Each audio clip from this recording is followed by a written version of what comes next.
السلام عليكم ورحمة الله وبركاته. الحمد لله والصلاة والسلام على أشرف الخلق سيدنا محمد وعلى آله وصحبه أجمعين. دكاترة حبايبي ومهندسين ميدستري عاملين إيه؟ وحشتوني كتير. النهاردة إن شاء الله جاي لكم باليونت اللي قبل الأخير، وإن شاء الله لما نكون خلصناه يبقى كده خلصنا تقريبا أكتر من 80% من منهجنا. ربنا يعيننا ويقدرنا ويقدركم ونخلص منهجنا على خير ان شاء الله خير. طبعا يا مستر اليونت ده بيتكلم عن ايه؟ ده دكتور بيتكلم عن اليونيفرس. زي ما خدنا في السيشن بتاع البيزكس الحصه التمهيديه للمنهج، اتكلمنا عن اليونيفرس واتكلمنا عن اتموسفيريك لايرز وحاجات كتيره. فانت حضرتك قبل ما تشوف السيشن ده لازم ترجع تشوف الفيديو بتاع البيزكس المخصص بالجزء ده.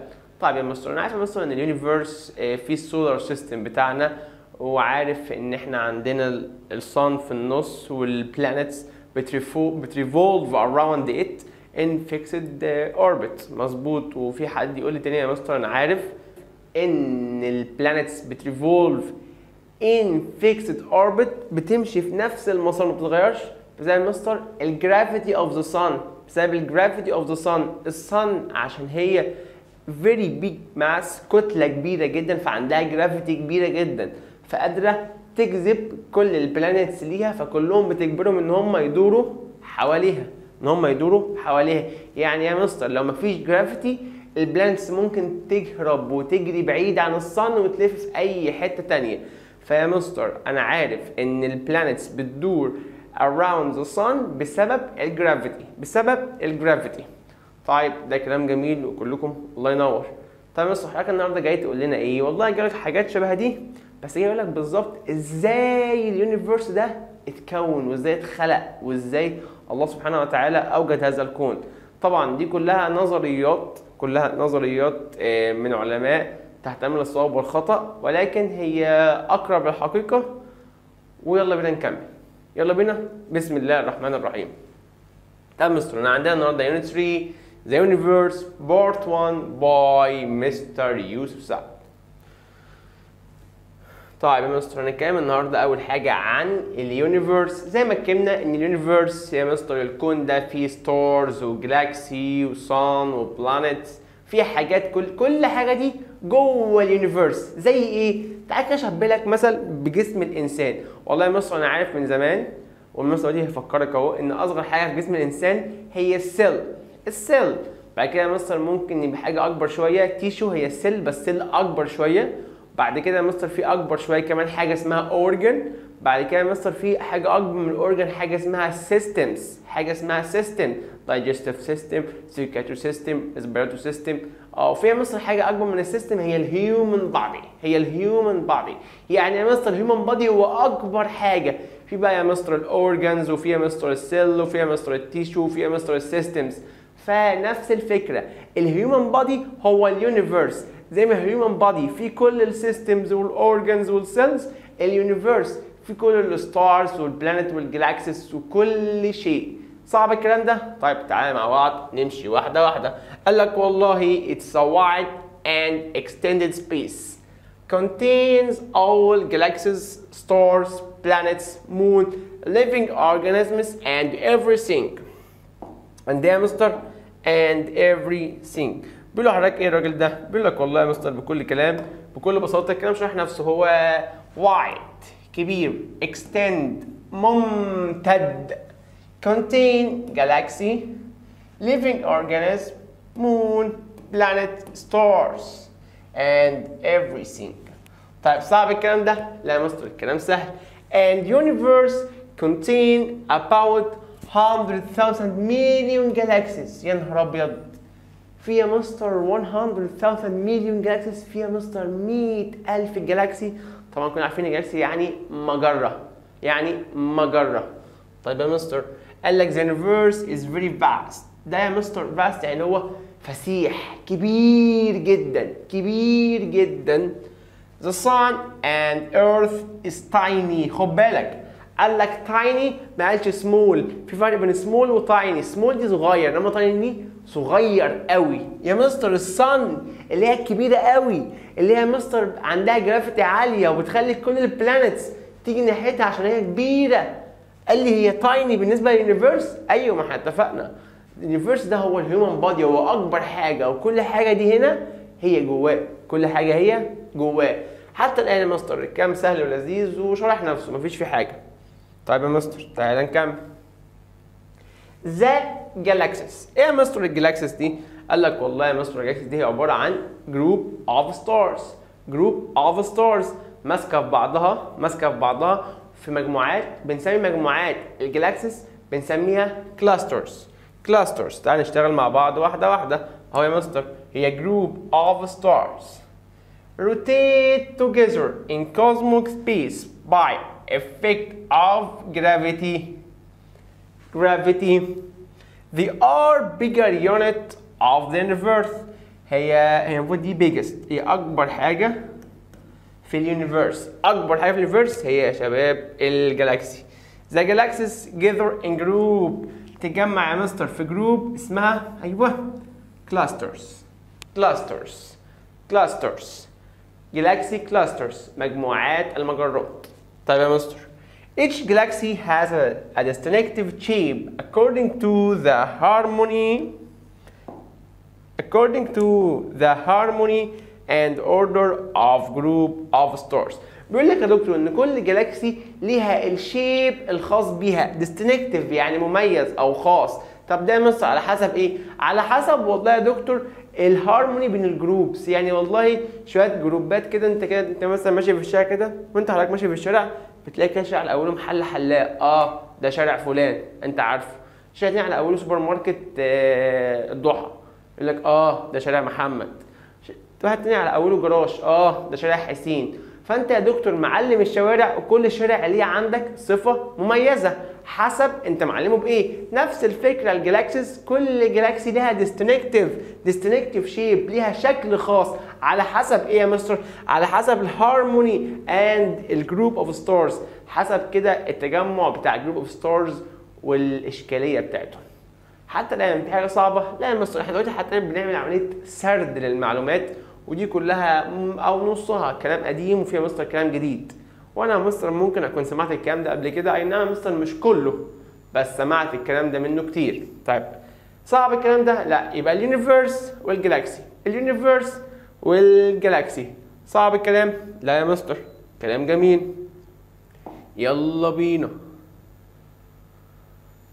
جالاكسي كلاسترز. احنا اتفقنا لما الجالاكسي بتتجمع في جروبس مش بنسميها جروبس، بنسميها كلاسترز. فالراجل جاء قال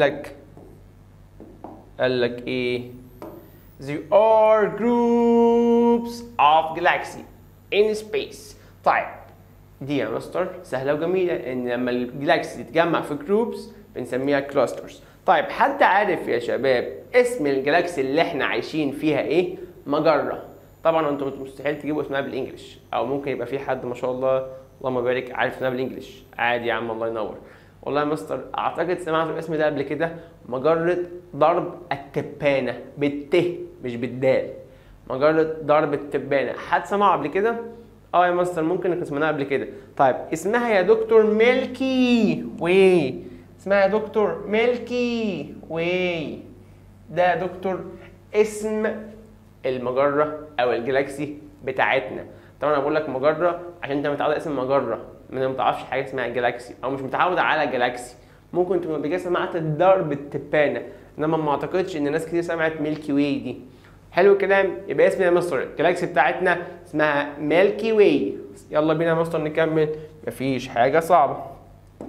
بعد كده الراجل بيقول لك طب هي ليه اسمها ميلكي واي؟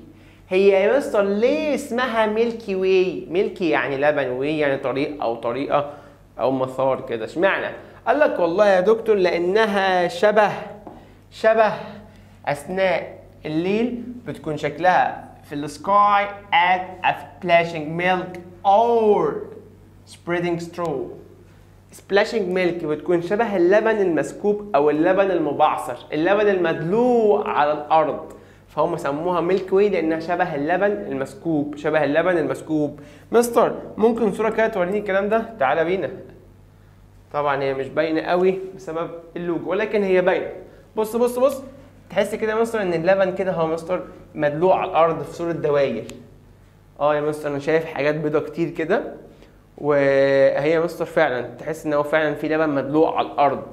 فهي يا دكتور دي الميلكي واي. ممكن حضرتك تخش على الجوجل تكتب في السيرش ميلكي واي، اختار ايمج، هيجيلك 1000 صوره. احسن بقى تختارها اتش دي، هيجيلك شويه صور ممتازه. طيب يا مستر هي فعلا شبه اللبن المقلوب على الارض. طيب يا مستر تعالى نرجع لها تاني. يبقى ليه سميناها ميلكي واي؟ عشان at night appear on the sky as a splashing milk or spreading straw. صعب الكلام؟ لا يا مستر. يلا بينا يا سيدي. نوت. ركز معايا. الكلام ده مهم كتير. يلا بينا. أول نوت معانا it considered one of a spiral galaxy. سبايرال يعني ليها أذرع أو ليها تفرعات. طيب يا مستر ليه؟ The Milky Way galaxy contain all the stars we see at the night in the sky. دي يا مستر معلومة جديدة عليا. بيقول لك إن كل الستارز اللي في السكاي اللي حضرتك بتشوفها at night دي أصلا جوه الجالاكسي، مش جوه السولار سيستم بتاعنا. هي مستر في اليونيفيرس، في الفاست سبيس، في الفضاء الفسيح، المكان الكبير قوي. دي كل الستارز اللي احنا بنشوفها. طيب يا دكتور the sun is a star. الصن الكبير اللي احنا عملناها الليله وهي بتدينا الانرجي واللايت وبتحررنا وبتسقعنا وبتخلي كل البلانيتس to revolve around it. قال لك الستارز دي تعتبر واحدة من million of stars rotate around the center of the Milky Way in fixed orbit. يا نهار أبيض.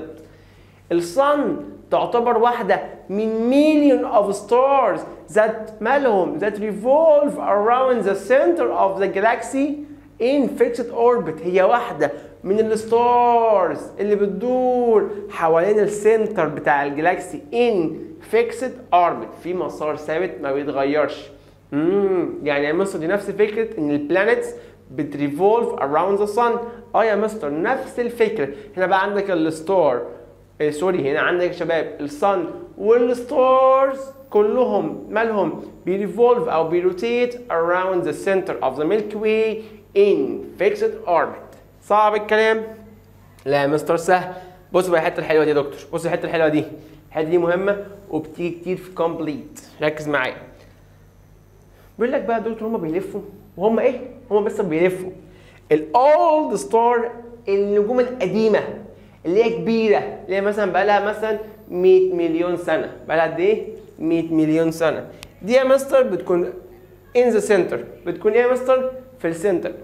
انما يا دكتور السمول ستار النجوم الصغيره او النجوم الحديثه دي مثلا بتكون على السبايرال ارمز، على الدراعات بتاعتها. يعني يا دكتور بالبلدي كده لو ان دي كده يا مستر الميلكي واي، دي كده يا مستر الميلكي واي. الاولد ستارز بتدور هنا كده يا مستر، بتدور هنا كده يا مستر at the center. انما يا مستر السمول ستار الصغيره او الحديثه بتدور كده هنا يا مستر. بس طبعا هي ليها ايه يا شباب؟ ليها ارمز، ليها دراعات. ليها يا مستر؟ ليها ارمز، ليها دراعات زي ما شفناها في الصور اللي قبلها يا شباب، كانت عامله كده.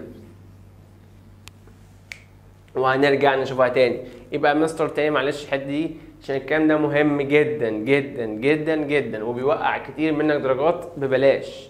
فركز. اول حاجه يا مستر الجلاكسي كلاسترز دي هو جروب اوف جالاكسي بيجمعوا بعض في جروب واحد. لما يتجمعوا في جروب واحد مش بقول عليهم جروب اوف جالاكسي، بسميهم جالاكسي كلاسترز. طب ليه يا مستر سمينا الجالاكسي بتاعتنا بالميلكي واي؟ عشان at the night in the sky بتكون شبه السبلاشنج ميلك او السبريدنج سترو. صعب الكلام؟ لا يا مستر الكلام سهل. بعد كده قلنا ان الجالاكسي هي واحده من السبايرال جالاكسي اللي ليها تفرعات او ليها اذرع. بعد كده يا مستر قلنا ان قلنا ان الصن بتاعتنا بهيبتها بكبرها بعظمتها دي ان هي تعتبر واحده من الستارز اللي بتريفولف around the center of the galaxy in fixed orbit، واحده من اللي بيدوروا حوالين الجلاكسي في fixed orbit. طيب يا مستر بعد كده اتكلمنا ان ال old stars بتريفولف at the center وال small stars بتريفولف في السبايرال او في الارمز. تعال كده نشوفها مره تانية. كمان شويه هيجي صوره تانية للجلاكسي هتبقى واضحه كتير. بص بص بص في دراعات اهي، بص في دراعات اكنها عم داير ما يدور كده، ليها دراعات وتحسها فعلا شبه اللبن اللي مكبوب على الارض. صعب الكلام يا مستر؟ صعب الكلام يا مستر؟ لا. يبقى احنا حتى الان خدنا كام حاجه. اول حاجه مستر اتعرفنا ايه هو اليونيفرس، وبعد كده مستر اتعرفنا على الجلاكسي وخدنا الجلاكسي كلاسترز، وبعد كده خدنا شويه نوتس يا مستر. طيب يا سيدي ما تيجي بقى نتكلم عن واحد حبيبك انت عارفه كويس. هو مين يا مستر؟ هو يا دكتور السولار سيستم. يا مستر انا عارفه، ده سهل ده. صح هو سهل جدا مفيش فيه اي حاجه اصلا. طيب قال لك والله it's the sun and 8 planets revolving around it. احنا عارفين يا مستر ان هي الصن في النص و 8 planets بتريفولف around it. جميل يا مستر.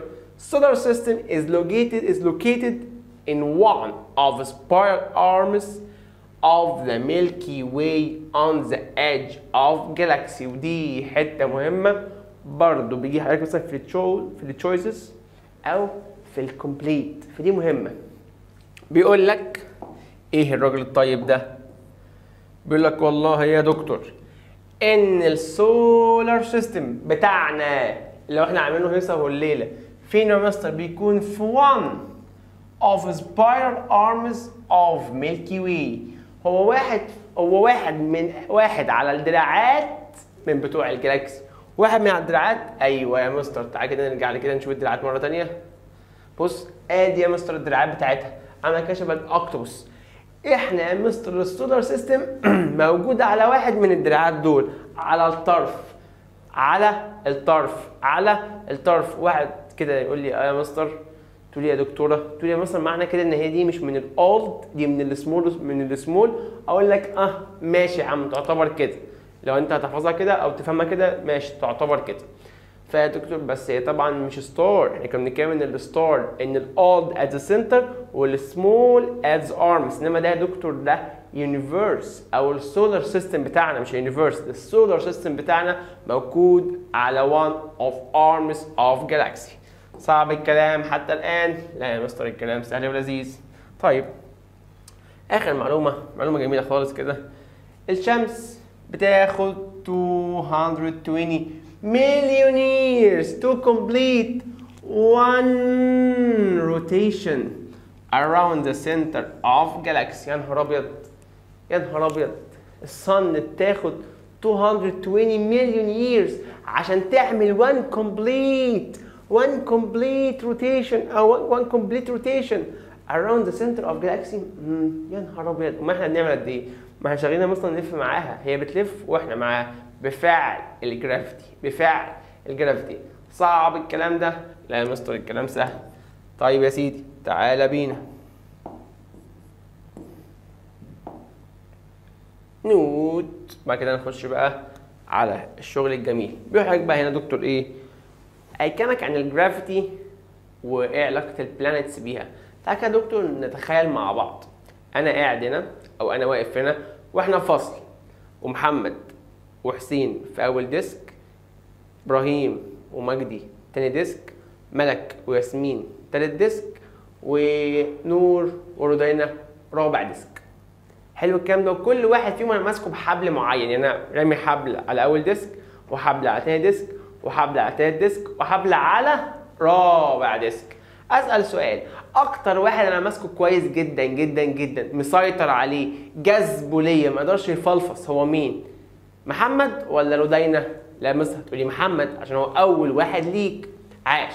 طب اقل واحد انا ماسكه مش ماسكه كويس قوي، هل حسين ولا نور اللي جنب رودينا؟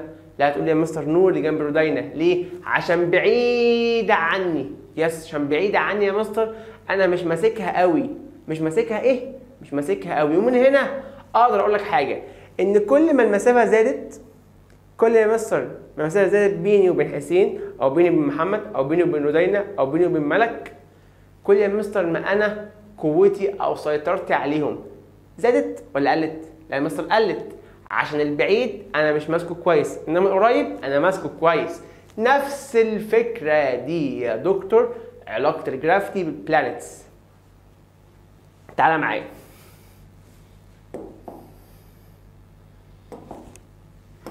بص يا دكتور، طبعا الفورس اوف جرافيتي هي is responsible for keeping the planets in their orbit around the sun. ده كلام لذيذ. As the distance between planets and the sun increases، لما يا مستر الديستنس بين الصن والبلانت بتزيد، الديستنس بتزيد، الجرافيتي ايه؟ هتديكريز. نفس الفكره لما انا كنت بتكلم عن محمد وحسين وورا نور ورودينا، الديستنس بيني وبين محمد وحسين صغيره، فانا ماسكهم كويس، جاذبهم ليا كويس، على عكس نور ورودينا اللي في الاخر خالص بعاد عني، فانا مش جاذبهم ليا كويس. فكل يا مستر ما الديستنس زادت سيطرتي قلت. فنفس الفكره يا مستر the distance between the planet and the sun increases, the force of the gravity decreases. دي يا مستر ايه؟ دي يا مستر لو احنا فاكرين inversely proportional. في حد فاكر كنا بنرسمها ازاي؟ يا مستر كنا يا مستر بنعملها كده، صح؟ او يا مستر ممكن نعملها كده، صح. شوف بالشيء يذكر كده مع بعض، عشان ده increase وده يا مستر decrease. So the planet's movement become slower.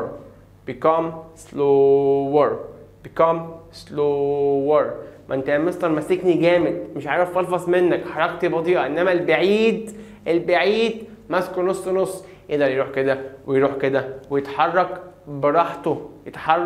براحته، الحته دي مهمه جدا، عايزين نفهم. يبقى مستر كده معلش انا فهمت من حضرتك ان كل ما الديستانس increases بيني وبين اي اوبجكت الجرافيتي تقل.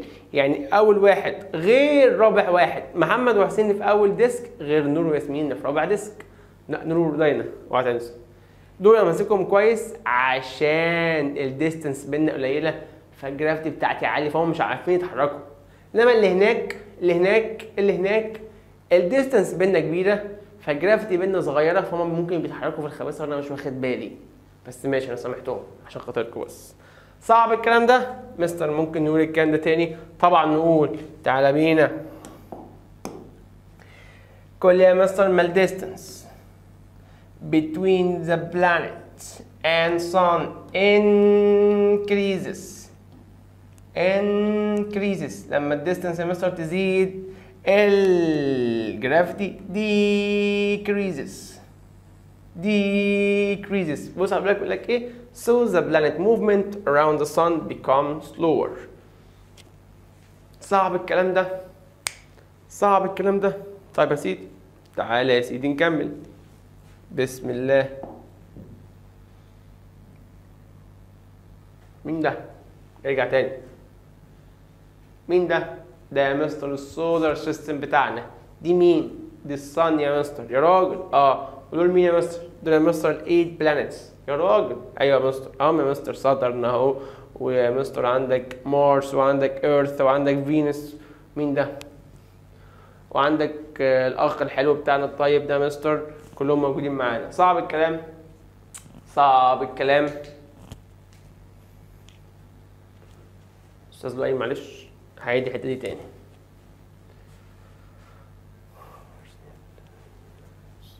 اهو مين ده مستر؟ ده السولار سيستم بتاعنا، ادي الصن وادي ال8 بلانيتس. طبعا مش كلهم باينين بس باين الاوربتس بتاعتهم. اهو عندك ادي يا سيدي فينوس، وعندك ادي ميركوري، وعندك ادي ساترن، وعندك ادي مارس، وعندك ادي ايرث. كلهم يا مستر موجودين بيريفولف او بيروتيت around the sun بسبب الجرافيتي. ايوه الجرافيتي. الايه يا مستر؟ الجرافيتي. وكل يا مستر ما الديستنس يحصل لها ايه؟ كل يا مستر ما الديستنس increases الجرافيتي يا مستر decreases، والعكس طبعا. يعني كل ما الديستنس decrease الجرافيتي increase. صعب الكلام، صعب الكلام. طيب يا سيدي، احنا حتى الان يا مستر بنتكلم عن شويه جالاكسيز وعن السولار سيستم بتاعنا وعن اليونيفيرس. طيب يا مستر فين بقى حضرتك قلت لي هتقول لي ازاي الكون ده اتكون؟ فين النظريات الحلوه؟ يا عم واحده واحده الدنيا جايه كلها، متستعجلش. يلا بينا. light year light year. طب يا دكتور حضرتك وانت ماشي كده بالعربيه، انت حضرتك مسافر ان شاء الله كده رايح من اسكندريه للقاهره، او من القاهره لمطروح، او من مطروح لاسوان، او من اي حته لاي حته، بتحسب الديستنس بحاجه اسمها الكيلومتر او المتر. كنا خدناهم في يونت 1. اوعى تنسى الحاجات دي، اوعى تنسى. ان شاء الله هنعمل ريفيجن عن كل الكلام ده، وباذن الله الكلام هيكون سهل. طيب يا مستر انا فاهم الحاجات دي، ان انا بقيس الديستنس بالكيلومتر او بالمتر وممكن بالسنتيمتر، بس ده لو حضرتك بقى شغال على ورقه بقى، ها عشان شغال على ورقه. تمام يا مستر. اما الديستنس يا مستر اللي بين البلانيتس وبين الستارز هيقيسها برضه بالكيلومتر؟ قال لك لا طبعا، هيقيسها بحاجه اسمها لايت يير. الميجرمنت او الميجرنج يونت لايت يير. لايت يير. قال لك والله اللايت يير يا دكتور هي distance covered by light in 1 year. الديستنس اللي بيعملها اللايت في ال1 year، بيعملها اللايت في ال1 year، ما اسمها لايت يير. يبقى اكيد يا مستر الديستنس اللي بيعملها اللايت خلال يير كامل. خد بالك اللايت سريع. تعالى يا مستر قد ايه بقى؟ يا نهار ابيض، 9.467 times 10 باور 12 كيلو متر. يا نهار ابيض، اللايت السريع بياخد كل ده عشان يعمل يير واحده. كل ده يا مستر. على فكره الرقم ده كبير جدا جدا جدا جدا جدا. يعني الرقم ده حط جنبيه 12 زيرو، 12 زيرو. يا نهار ابيض يا مستر، ده معدي البيليون. ايوه يا اخويا والله معدي البيليون. طيب يا مستر يبقى اللايت يير هو الديستنس اللي عملها اللايت في 1 يير، وايكوال 9.467 times 10 باور 12 كيلو متر. ويا دكتور الرقم ده حفظ على حضرتك. الرقم ده ايه؟ حفظ على حضرتك. ليه يا مستر؟ ممكن يسألني سؤال يقول لي what is meant by the distance between the sun and a certain stars is 3 light years. يقول لك يعني ايه ان الديستانس بين الصن والستارز 3 light years؟ يعني ايه؟ هقول له والله يا مستر معنى كده ان هو ان الديستانس يا مستر 3 times a light year. 3 times a light year اللي هي اصلا يا مستر بكام؟ اللي هي ب 9.467 times 10 باور 12. يلا تاني 9.467 times 10 باور 12. عليك حفظ مش صعب. خد بالك اوعى تنسى يا دكتور الكيلومتر، اوعى تنسى يا دكتور ما هو بالعقل همشي بين البلانتس في الفاست سبيس هحسبها بالمتر ولا بالسنتيمتر؟ اكيد لا يا مستر. طيب يا مستر فقلنا زي ما قلنا ان اكيد وانا ماشي بين البلانتس والستارز اكيد هحسبها بالكيلومتر مش بالمتر ولا بالسنتيمتر، وسميناها لايت يير. طيب فاكر بقى زي ما قلت لك في اول السيشن على السيل، بعد كده تيشو، بعد كده اورجان، بعد كده سيستم، بعد كده هيومن بادي. نفس الفكره هنا. بص اكبر حاجه يا مستر يونيفيرس، في جوه اليونيفيرس جالاكسيز، في يا مستر جوه الجالاكسيز الميلكي واي جالاكسي بتاعتنا، في يا مستر جوه الميلكي واي السولار سيستم بتاعنا اللي احنا عارفينه، في يا مستر جوه السولار سيستم الارث اللي احنا عايشين عليها. يعني يا مستر اصغر حاجه الارث اللي هي اللي احنا عاملين عليها بروباجندا دي، اصغر حاجه الارث. اكبر شويه مثلا من الارث سوري السولار سيستم بتاعنا. بعد كده يا مستر في الميلكي واي جالاكسي المجره بتاعتنا. بعد كده يا مستر في جالاكسيز كتيره. بعد كده يا مستر اكبر حاجه هي اليونيفيرس. صعب يا مستر الكلام؟ لا الكلام سهل ولذيذ. طيب تعالى بقى كده ناخد نظريه عظيمه جميله جدا بتفسر لك حاجه مهمه جدا، وتجربه كده هتقرب لك افكار كتيره. طيب expansion of the universe بيقول لك ان دايما يا دكتور اليونيفيرس في expanded بيتمدد كده، مش ثابت مطاط كده تقعد تكبره بيتمدد. ليه بقى بيحصل الكلام ده؟ قال لك بص يا دكتور تعال معايا. قلت له اتفضل. هنجيب شويه فلور كده من عند ماما في البيت، شويه دقيق، وهنجيب ميه سخنه وشويه رايزنز كده، شويه زبيب، وهنجيب يست خميره، وهنجيب جلاس كونتينر اي بتاع عند ماما كده بتعجن فيها. قول لي ماما خليها كده ماما تعجن العجينه، تعمل مثلا فطير، تعمل بيتزا، تعمل اي حاجه. ماما عجنت؟ ماما عجنت خلاص. خليها بدل ما تعجن تحط حبيبات الزبيب كده الرايزنز دي جوه العجينه. حلو. بص اللي هيحصل، تعال معايا، تعال نعجن اهو يا سيدي. انا هعمل كده وكده همسح. عجلنا اهي. بعد كده مستر نحط بقى الزبيب اهو. ادي يا مستر الرايزنز. طبعا ماما هتحط اليست، هتحط الخميره. مطلوب ماما تقول لك ايه؟ هنسيبها شويه لحد ما تنفش او لحد العجينه ما تخمر. بعد كده ماما تغطيها، تيجي ما بعد شويه تفتح على العجينه تلاقيها كفرت كده بقت حلوه. وتبص على الرايزنز تلاقي يا نهار ابيض،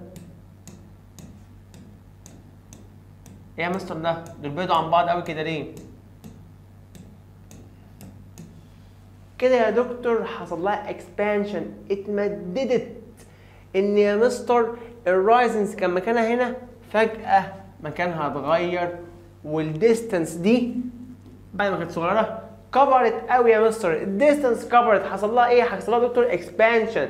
دي اسمها يا دكتور ان العجينه خمرت، او ماما تخمر العجينه عشان العجينه تنفش. بيحصل كده وبتلاقي يا دكتور جرب في البيت. قالت العجينه ماما مع اذنك اخبزي لي عجينيني.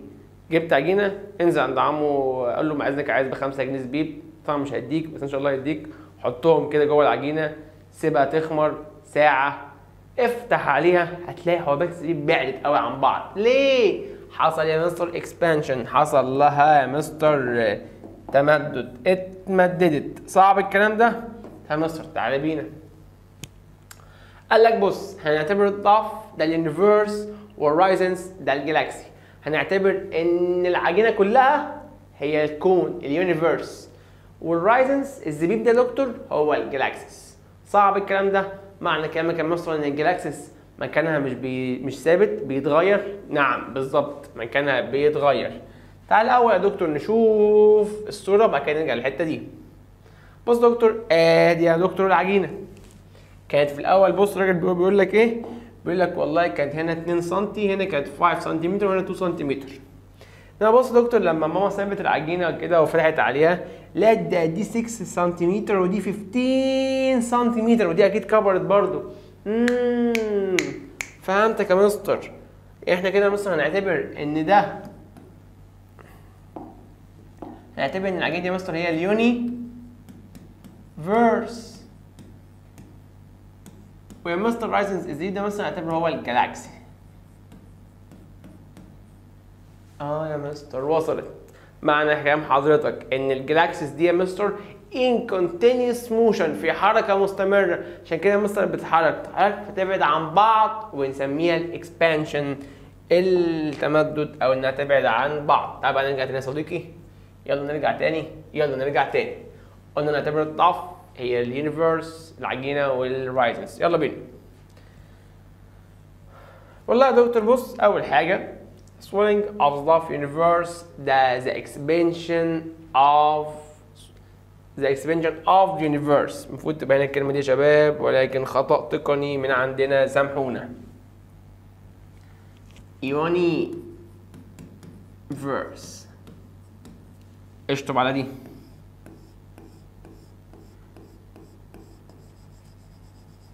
ماشي يا مستر.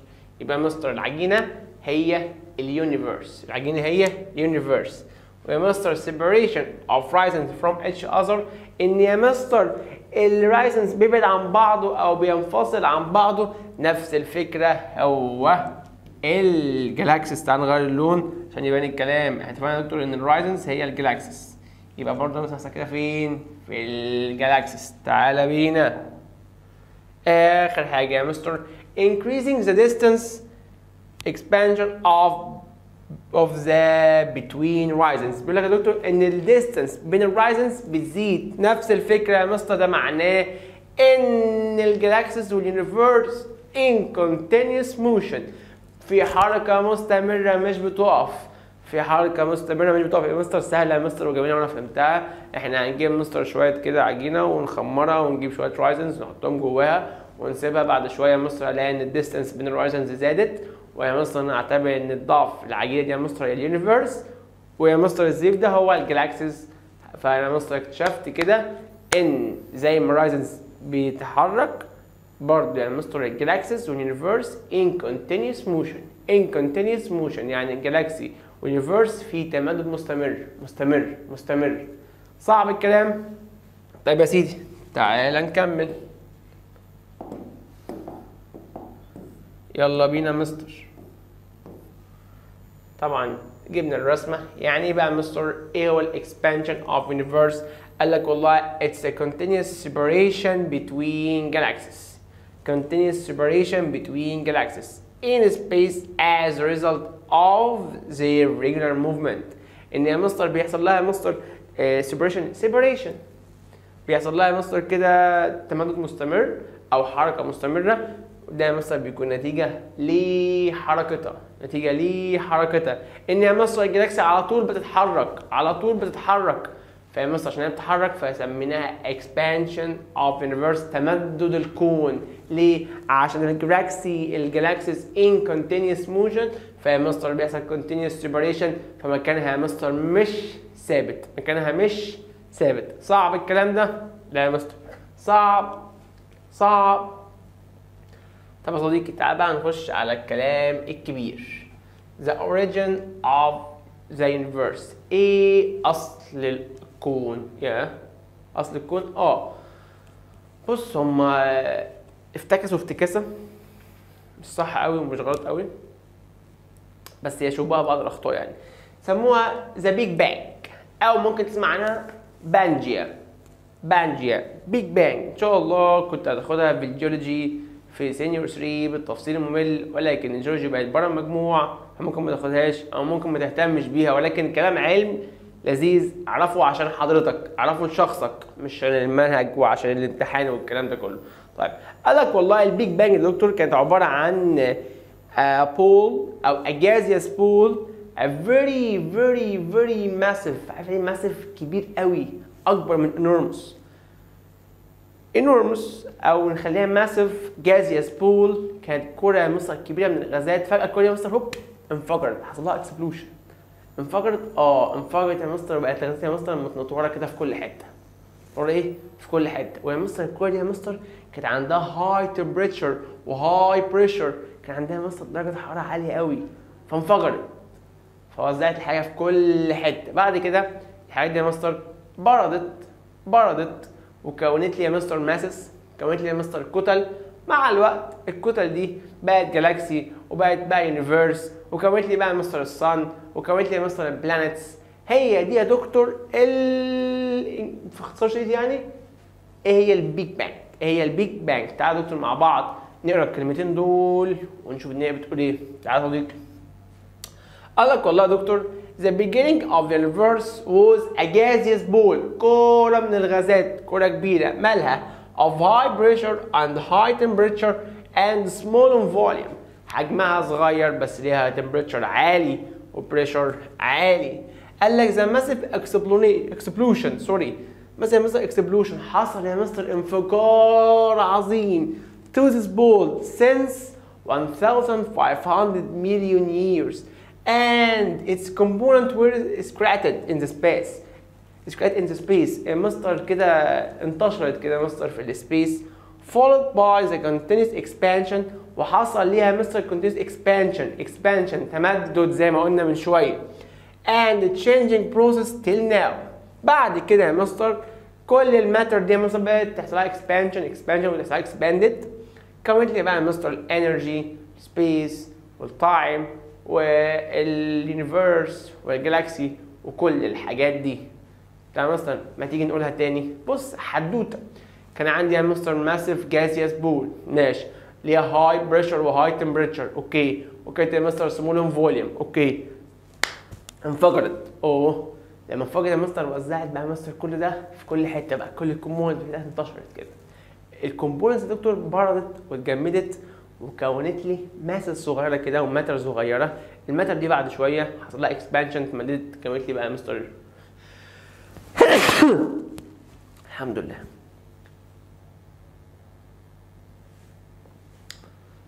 معذره يا دكتور لؤي. فيا مستر بردت يا مستر واتكونت الماتر دي هدت وحصل لها اكسبانشن زي ما اتفقنا انها في تمدد مستمر، وكونت لي بقى مستر اليونيفرس والجالاكسي والستارز والحاجات دي كلها. صعب الكلام؟ لا. نصيحتي لحضرتك كل باقي الليسون ده اعرفه على انه حدوته. ما تقولش يا مستر ايه ده بقى انا هحفظ كل الرغي ده. لا يا دكتور حضرتك مش هتحفظ، حضرتك يا دكتور حدوته وفهمها واحكيها لبابا لماما لاخواتك. حكيتها صح خلاص انت ذاكرت الليسون ده. اوكي يلا بينا نكمل. يبقى يا مستر ايه هي البيج بانج؟ قال لك والله اتس ا ماسيف اكسبلوشن هابند، انفجار عظيم حصل since 1500 million years resulted in it all form of matter. كون لي كل اشكال الماتر والانرجي والتايم والسبيس followed by the continuous expansion and the changing process. صعب الكلام ده يا شباب؟ صعب الكلام ده؟ يا مستر مش صعب بس ممكن الديفينيشن صعب شويه. لا يا عم قسمه.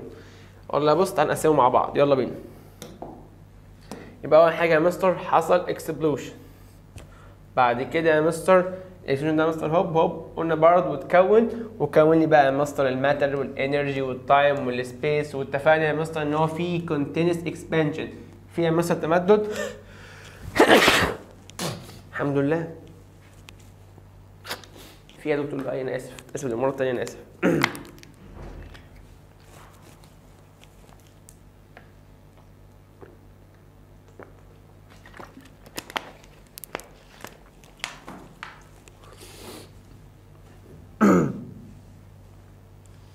بص هنقطع من هنا كده واكمل ماشي.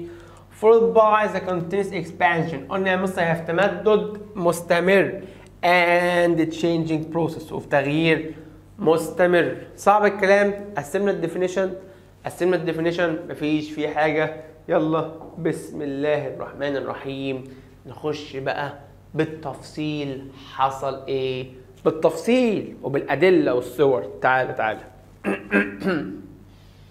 The stage of the origin of the universe since Big Bang من اول بيج بانج، من اول بقى ما اختراعاتهم دي بيج بانج لحد دلوقتي. يلا بينا.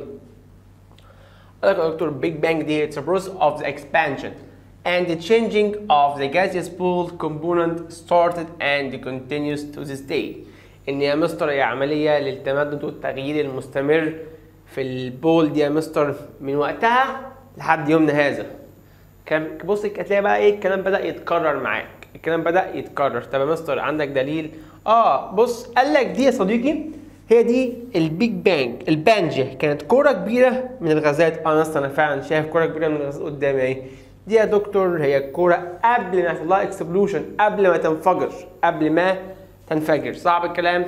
طب يا مستر ده ثرو بيج بانج. تعال بص within minutes after explosion بعد دقايق من الانفجار. تعالى معذرة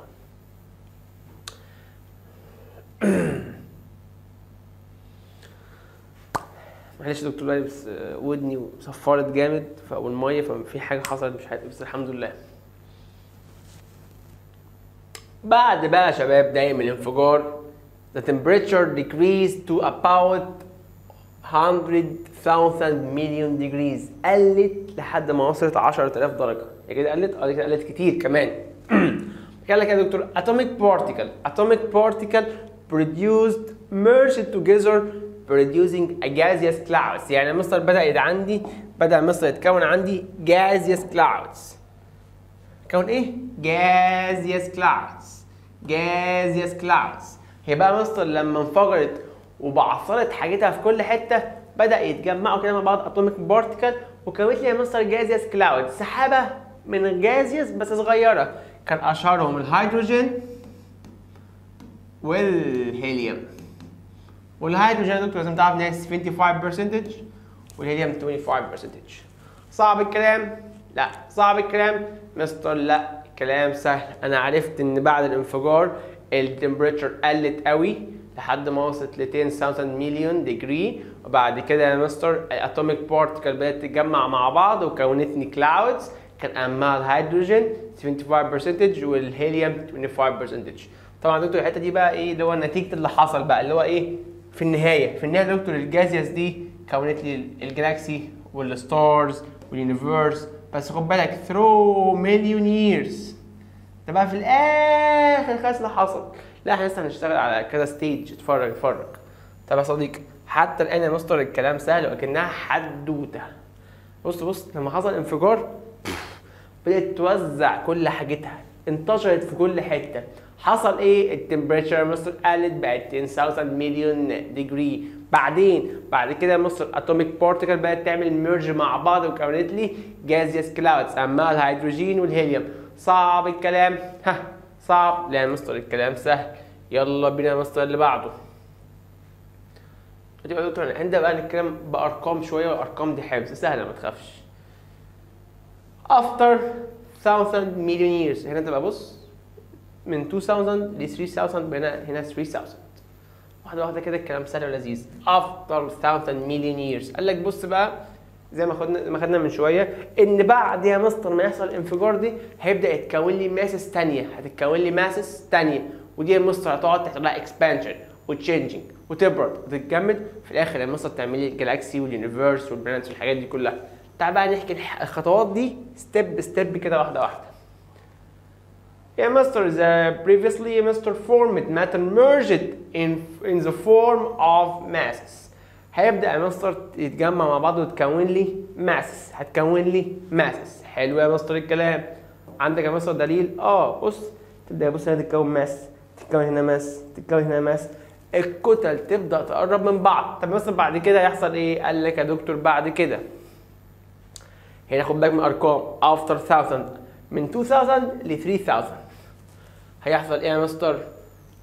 قال لك والله يا دكتور الجرافيتي helping in gathering الماسس دي بدأت الجرافيتي تجمعها مع بعض وكونت لي بص ancestral galaxies.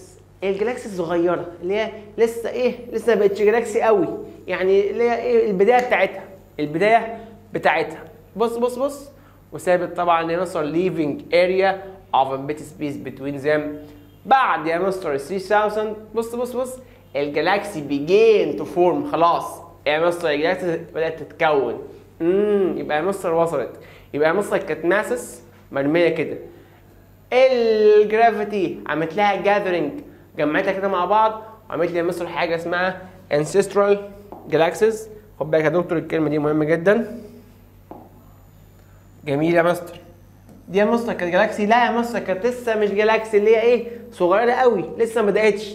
بعد كده يا مستر after 3000 مليون years بدات الجالاكسي تتكون.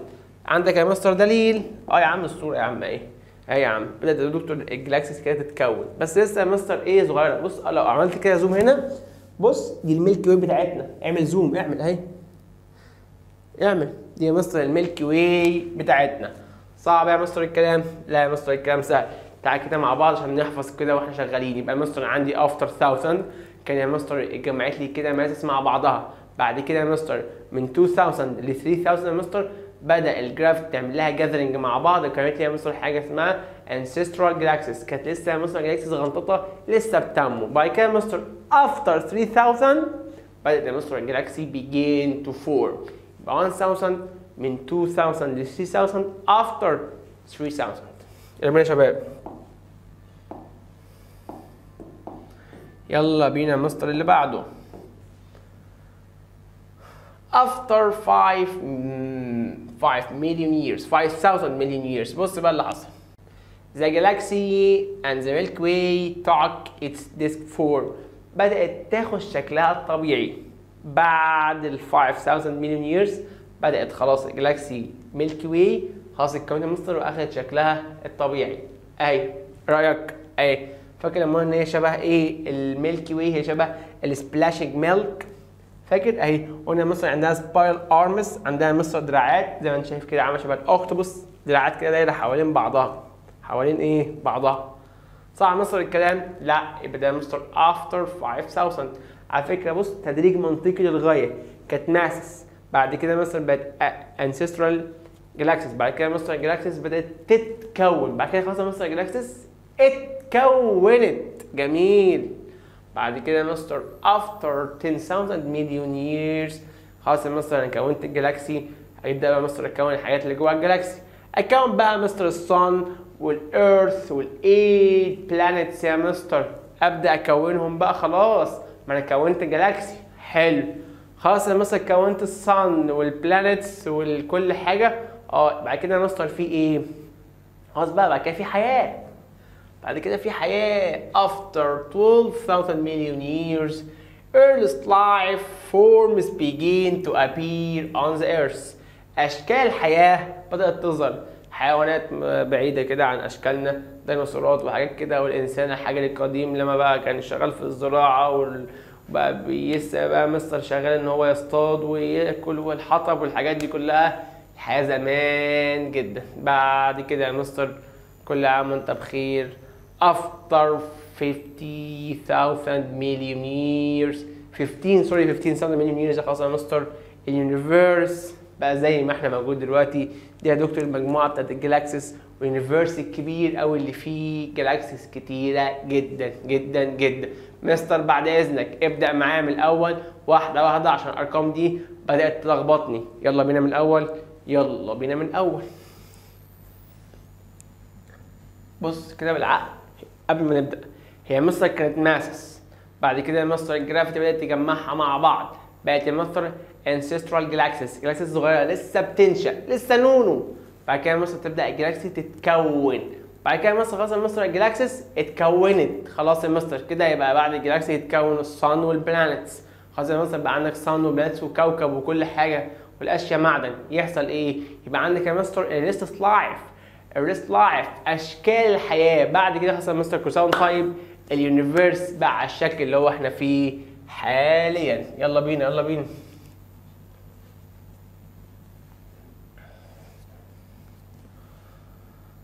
يلا بينا. بسم الله. بيقول لك بقى البيج بانج عباره عن ايه؟ هي جازيوس بول لما حصل لها اكسبلوشن بدات يحصل لها اكسبانشن وتشينجنج وتغير في حاجات كلها، ودي هي البيج بانج وشكلها القمر دي. افتر minutes بعد الاكسبلوشن فاكر حصل ايه؟ التمبريتشر يا مستر قلت. التمبريتشر يا مستر قلت. بعد كده يا مستر بدا الماسس دي او الاتوميك بارتيكل تتجمع مع بعض وتكون لي جازس كلاودز من الهيدروجين والهيليوم. الهيدروجين هو الكبير 75% والهيليوم 25%. ويا مستر اهي يا مستر. بعد كده يا مستر after 1000 million years فاكر حصل ايه؟ يا مستر فاكر بدأت يا مستر تتجمع مع بعض وتكون لي ماسس كتل. عاش. بدأت يا مستر تكون لي كتل. الله ينور. بعد كده يا مستر من 2000 ل 3000 حصل ايه؟ بدأت الجرافيتي تعمل لها جاثرنج مع بعض عن طريق الجرافيتي وكونت لي يا دكتور ancestral galaxies جلاكسي النونو. بعد كده يا مستر after 3000 بدأت يا مستر الجلاكسي تتكون وكونت لي يا مستر الجلاكسي بقى.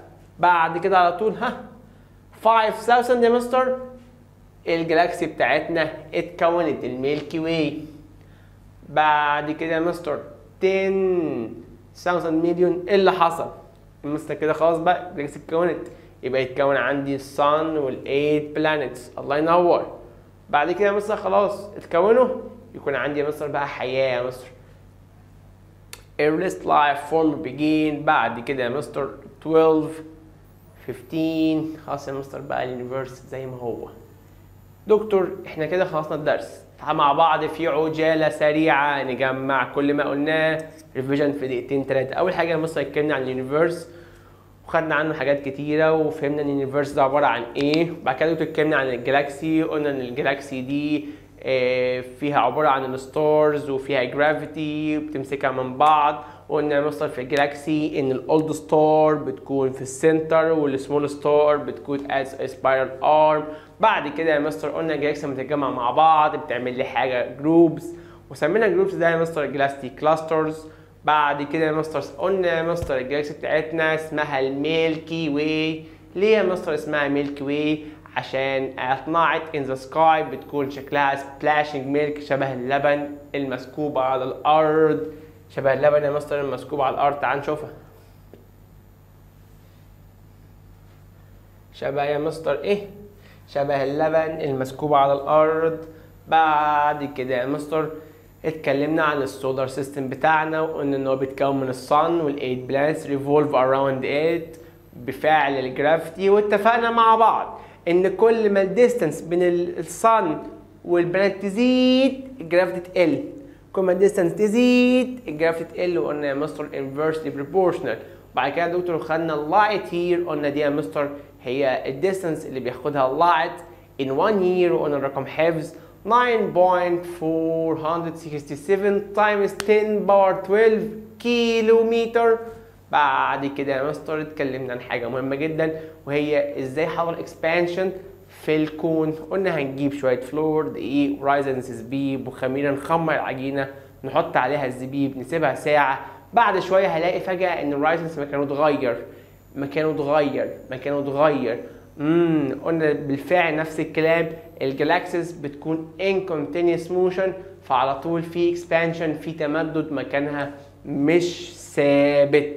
بعد كده مثلا اتكلمنا على البيج بانج. قلنا هي البيج بانج دي قلنا هي عباره عن ماسيف جازيوس بول، عباره عن كره كبيره من الغازات ليها هاي تمبريتشر وليها هاي بريشر، حصل لها اكسبلوشن، انفجرت. بعد شويه بردت وعملت اكسبانشن وتشينجينج، بدأت مثلا تتمدد ويحصل لها تغير يا مصر لحد ما كونت لي الشكل اللي احنا فيه. بعد كده خدنا الستيج دي واحده واحده. قلنا يا مستر واحده واحده خالص كده. قبل كانت عباره عن ايه؟ بعد كده يا مستر افتر مينيت من الاكسبلوشن ان يا مستر التمبريتشر قلت قوي يا مستر، بقت 10,000 ديجري. بعد كده يا مستر اتوميك بارتيكل بقت تتجمع مع بعض وكونت لي كلاودز جاز اوف كلاودز، هيليوم وهيدروجين. اهمهم الهيدروجين هو الكبير 75% والهيليوم 25. معذره. بعد كده يا مستر تمام مستر، بعد كده يا مستر اول حاجه بقى يا مستر ابدا ابقى ماسس. ليه يا مستر؟ افتر 1000 بقت ماسس يا مستر، ماسس عاديه. بعد كده يا مستر من 2000 ل 3000 الجرافيتي عملت لها جاثرينج، بقت يا مستر ايه؟ انسيسترال جلاكسي النون. وبعد كده يا مستر افتر 3000 بدات الجلاكسي تتكون. بعد كده يا مستر 5000 الميلكي واي يا مستر اتكونت. بعد كده يا مستر بعد ما الميلكي واي اتكونت، فاكر ال 10,000 مليون بس يا مستر انا كونت الميلكي واي، ابدا بقى اكون حياتنا الصن والايت بلانيتس. بعد كده يا مستر خلاص كونت الصن والايت بلانيت يا مستر. بعد كده 12 يا مستر يبدا يا دكتور يتكون عندي اشكال حياه. بعد كده يا مستر افتر 12,000 مليون ييرز يا مستر بدا يتكون عندي الايرليست لايف، شكل الحياه بتاعتنا. خلاص يا مستر كل سنه وانت طيب، بدات الحياه تظهر وتبان اهو. بعد يا مستر 15 ييرز خلاص يا مستر اليونيفرس بقى على شكله الحالي اللي هو اليونيفرس بيتكون من جالاكسيز، والجالاكسي يا مستر بتتكون عندها جواها الميلكي واي بتاعتنا. بعد كده يا مستر السولار سيستم، جوه السولار سيستم الارث بلانيت. الى هنا يا شباب خلصنا وعملنا ريفيجن سريع على الليسون ممكن يكون تقيل شويه، في كلام حفظ كتير زي ما عملناه كده في اخر 3-4 دقايق يا شباب ويا بنات. ربنا يديكم الصحه والعافيه. اعرفوها كده انها حدوته امشوا البيت احكوها مع بعض، احكوها مع بابا مع ماما، موضوع سهل خالص. في ديفينيشنز كتير جديدة عليك، اهتم بيها، احفظها. ان شاء الله نتقابل في فيديوز جديدة في بارت 2. كان معكم يوسف سعد من نتعلم. السلام عليكم ورحمة الله وبركاته.